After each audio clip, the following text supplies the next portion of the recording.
Madam आता साधारण तुम्ही 10-15 दिवस झालं महिलांमध्ये फिरताय, तुम्हाला काय चित्र दिसतंय? कोणाचा पल्लडा भारी आहे? बीजेपी येईल का राष्ट्रवादी येईल? बीजेपीच येईल हा. आणि शिवाजी दादा आणि ऐश्वर्याताई नक्की येणार, आम्हाला पूर्ण खात्री आहे आणि आमचा पूर्ण पाठिंबा त्यांच्या सोबत आहे आम्ही.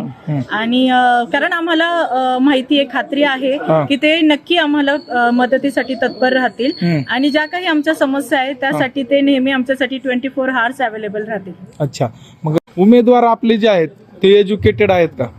हो, ऐश्वर्याताई पण एज्युकेटेड, वेल एज्युकेटेड आहेत आणि शिवाजी दादा पण सिव्हिल इंजिनिअरिंग केली आहे. तर कधीही चांगलंच की वेल एज्युकेटेड पीपल जेव्हा तुमचे येतात, निवडून येतात, तेव्हा ते आपल्यासाठी मदतीला त्यांचं नॉलेजही सोबत घेऊन येतात आणि ज्या काही आपल्या समस्या आहेत त्याच्यावरती ते वर्क करणार. अच्छा, बरं ते इझिली अवेलेबल आहेत का? फोन वगैरे करता तेव्हा उचलतात का ते?